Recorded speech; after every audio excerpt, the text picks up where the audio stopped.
we're finding out more about the Community Mental Health Transformation Programme across Staffordshire and Stoke-on-Trent, and specifically the work of combined healthcare within that programme.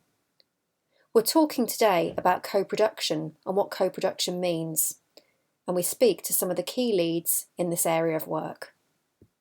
Hi everybody. Okay, so my name's Sarah Newton. I'm a service manager for transformation within Combined, and my role with regards to the transformation of community mental health services is really to try and kind of coordinate our approach to the transformation and all the different elements that it encompasses. So for me, that means working with colleagues in MPFT to look at kind of how we can ensure parity of service across the whole of Staffordshire and Stoke-on-Trent, and then obviously developing services and making changes internally within Combined too. Hi, I'm Veronica Emlyn and I'm patient experience facilitator within Combined.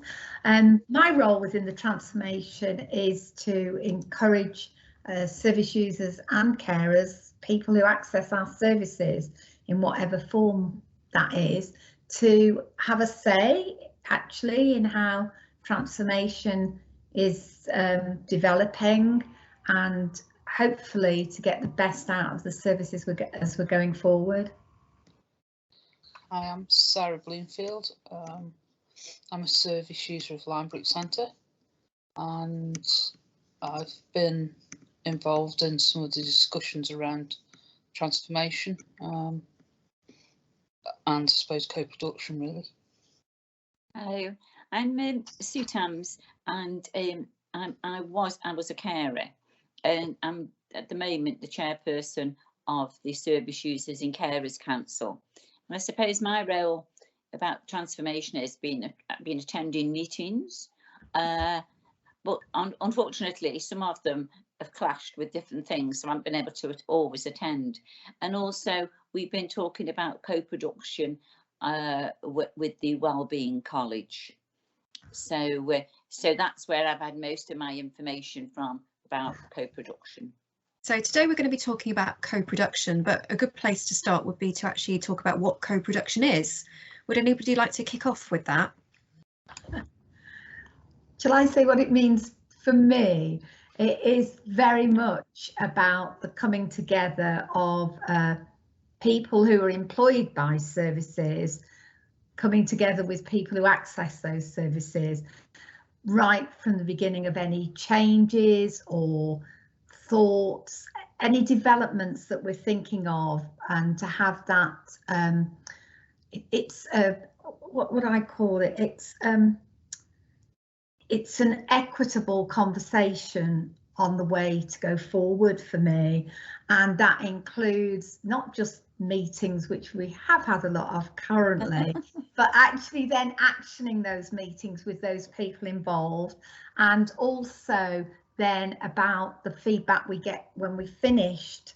So it's a whole process that needs to start at the beginning, but on an equitable basis. So it doesn't really matter whether I'm employed or not employed by the service. It's actually that contribution I can make, and actually really good contributions have been made so far, very valuable contributions that we're missing if we don't include people in developing those aspects of work together. The theory is, as Veronica has said, and I certainly agree with the theory. It could be interesting to see how it moves forward, and to see how people do work as a team. I think that to me will be a very interesting thing to watch and to be part of. Yeah. I mean, I think co-production for me is, I suppose I've been on the other side of services, and I feel it's quite important when you're looking at transforming services that viewpoint is actually put into the process of moving forward, because I think as a professional it's different than being actually within a service. Thanks, Sarah. And And that's actually probably, I think, the key element of the transformation that we probably need to move to. So for me, kind of co-production in terms of the transformation is of course about involving people in service design and developments, but it's actually about involving people in their own care and support as well, and empowering people to have a voice in what that looks like for them. And how they access services, what their individual plan of support looks like, how they're able to influence that. So I think it's all encompassing, really. It's about kind of design and developing services and evaluating services, sharing our experiences of kind of what's been good, bad or ugly potentially about kind of things that have happened to us previously, to take learning from that, to build better services going forward that meet local need.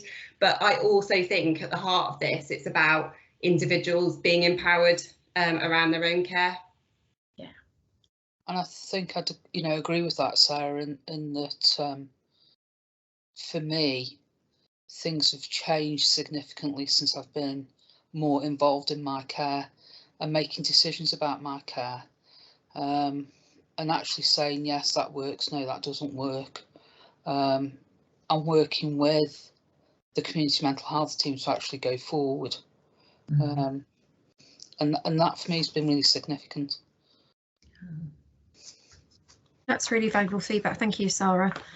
So in terms of the transformation programme, can we talk through some of the key pathways and how co-production is being involved in those areas? People from both our own services and from MPFT were involved in meetings over a year ago now, looking at the good, the bad and the not so good, or the ugly, for want of a better word, about so that moving forward those thoughts that could be actually included in part of the planning of what we would want to look at money for. And it sounds well having to bring it down to money, but it was an important factor of being able to get transformation to start and move it forward.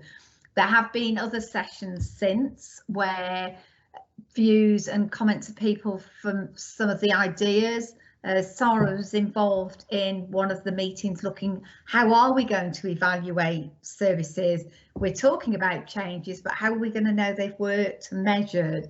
There's been people involved with procurement of services and various aspects of those things, because so much of it is about working with other organisations like the third sector as well.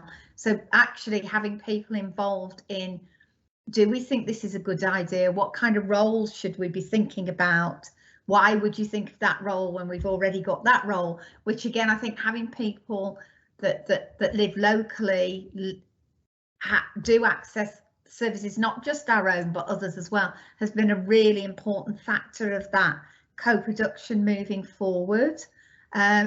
So I think it's probably fair to say it's involved lots of meetings, but I'd like to think people feel they had that opportunity to really comment about what was important to them, what wasn't necessarily so important. And Sarah hit the nail on the head by saying, as a professional within an organisation, you have a view, but that doesn't necessarily match up with somebody who's accessing the services view. And those subtle differences have been really important. But it involved in various aspects with MPFT service users and carers as well as we've moved forward. And I think, like Sarah says, she knows more about how we're going to move forward from now on. But I think we're at a really exciting time, actually, in terms of there's been a lot of groundwork's being done from people who've already been involved. And now it's how we move on from there effectively. So maybe it's a good time to talk about, when does co-production work well? I mean, we've touched on it, haven't we, saying that it's not just meetings, but it's actually being in the room with people, engaging people's thoughts. I mean, I guess from a principles point of view, I'd say it works well when it's flexible, when there isn't one format, one way to do it, and actually people can have their say in whatever way they feel comfortable. So it might be a diary for someone, it might be a meeting like we're having now, or it might be you know, being able to kind of input and have access to their care and support plan and be able to actually kind of ask questions or alter it themselves, you know, those sorts of things. It could be anything really. And I think for me, it's about it not taking one shape. And it's like Veronica said, we've probably been a bit restricted with COVID, and look, you know, that actually we've been a bit hampered with some of that, but it'd be great if we can try and find ways for more people to be engaged, because actually there's not a blueprint for how we've got to do it. It's about like be involved in whatever way you want to, however you can, at any given time really. I think innovation as well, it's really important, you know, from an innovation, and for us to be accountable as an organisation in terms of the services we've got. And I think where it works well is where the whole piece happens, so the whole circle happens. So we ask people, you know, for their views, their thoughts, we involve them in what they come to shape and does, you know, what that looks like, and then we go back to them and say, what do you think now? You know, did it meet the brief? Is it working? Has it made change for the better? And what do we need to do next? Because you can't ever stop, can you? You need to kind of keep going. Yeah. I think. Yeah, go on, Sarah. I think for me as a service user, it's having, I suppose, building those relationships with professionals to actually be able to say, well, actually this didn't work, but this did work. And I agree about, you know, I've always said, and I say it to Veronica lots of times, you know, we need to look at how we get more service users involved and how we can do that, because otherwise you just get a very few people that are speaking, and that's not a service user's voice. Yeah.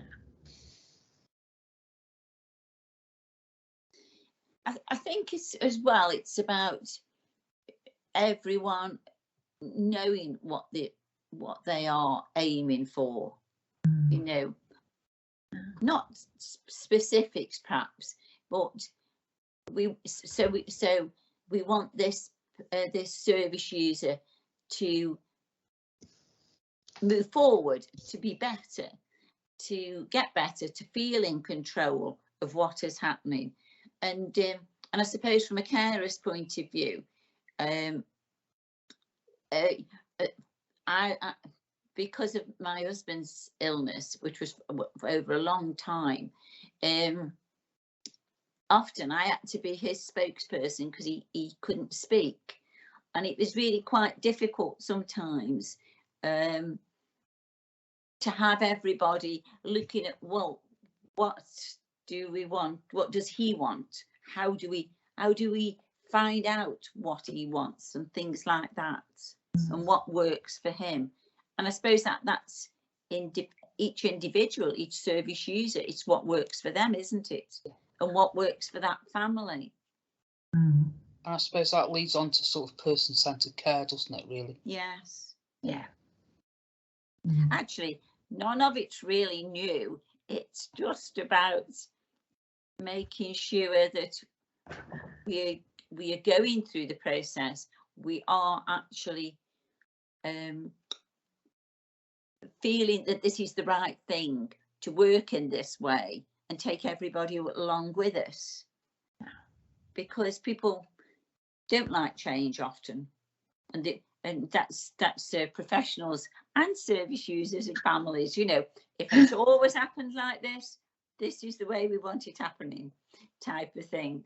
So it's about taking everybody with you. And how do we do that? Sarah touched on a really interesting point there, which was about how do you hear from the people who don't come forward, who don't engage perhaps with the communications we send out, the meetings we have. So it's so seldom heard from people, so seldom heard from groups. Is there any work happening within the transformation programme around that we could talk about?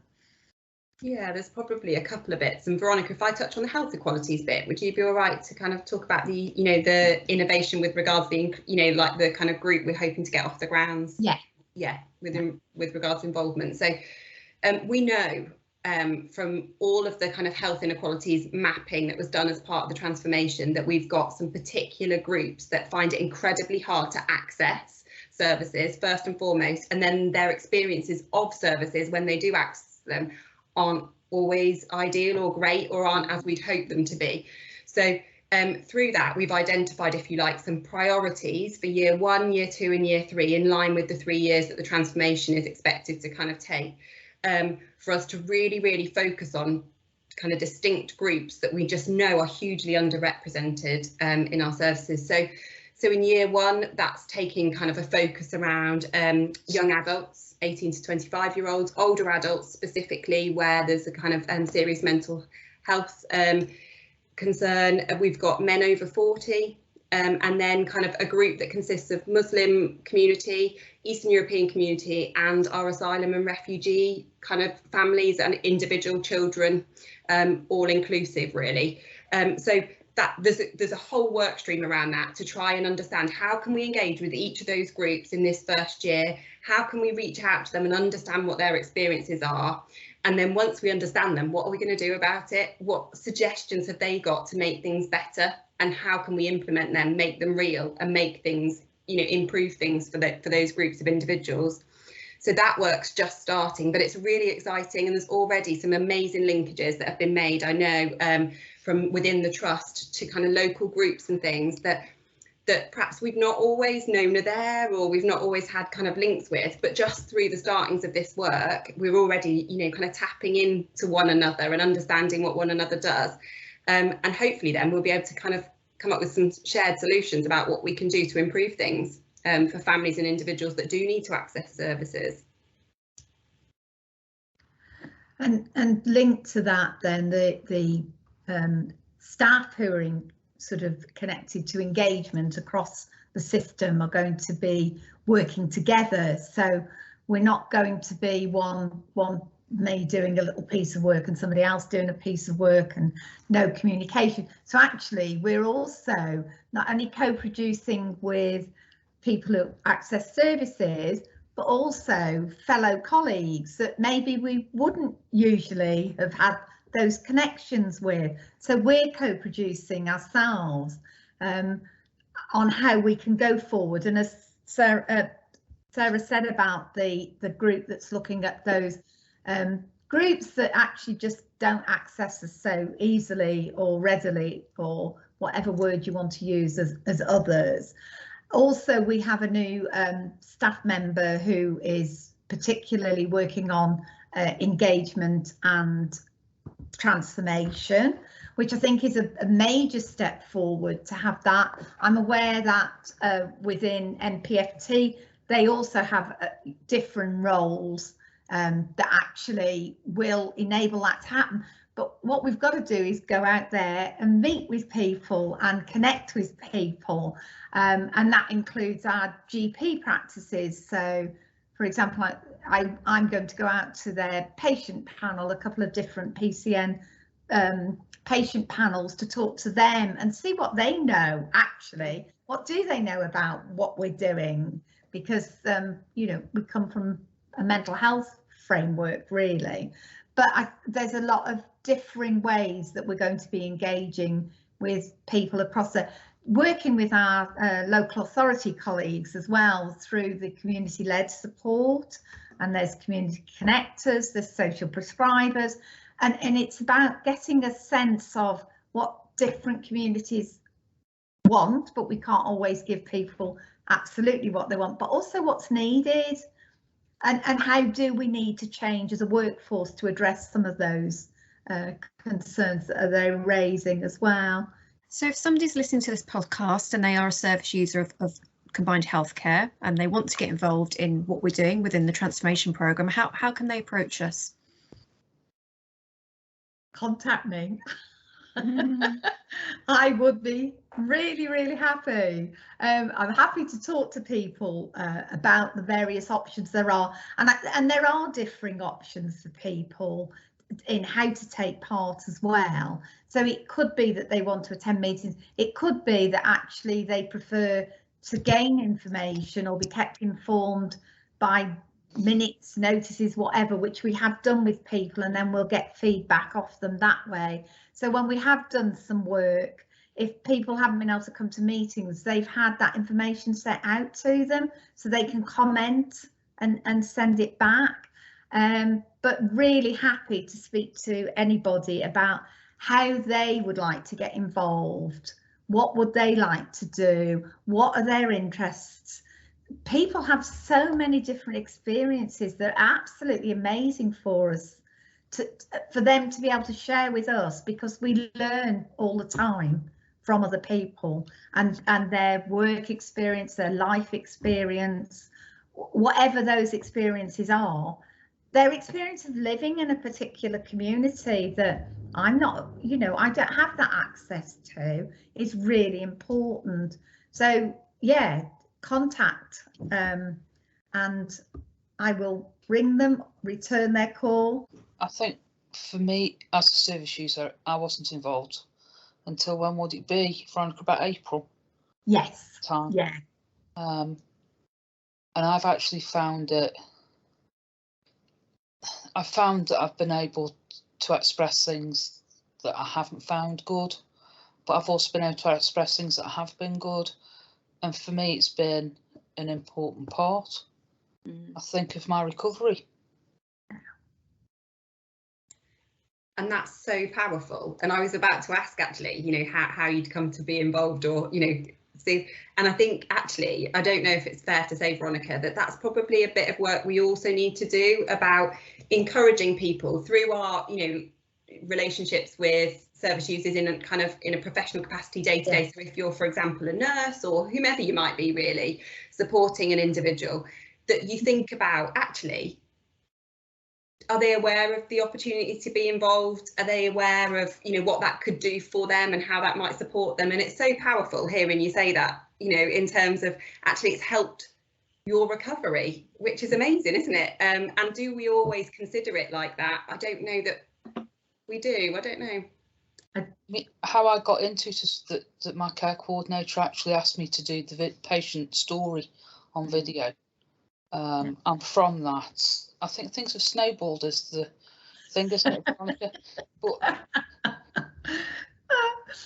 But it does give me that, I suppose, that chance as well to say to managers, this was not good.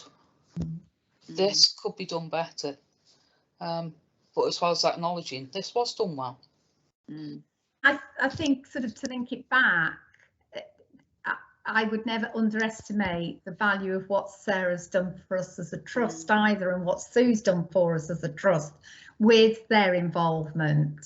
So it's that we, you know, it's really nice to hear Sarah in that sense, but we both gain.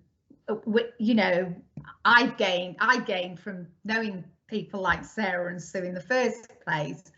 You know, as an individual worker, I gained from that, but also as an organisation, it's been that, I feel it's that two-way. You know, hopefully people gain from that involvement with us, but actually as an organisation we've gained so much knowledge and experience through their own experiences, and that sort of takes it back to, that's the core of co-production, isn't it?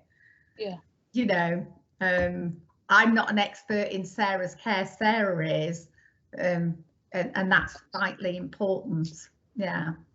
And I think we are likely to hear or talk about ourselves when things went wrong, and perhaps we don't celebrate the things that are done really well, you know, and I think that's really sad. Yeah. We should celebrate more.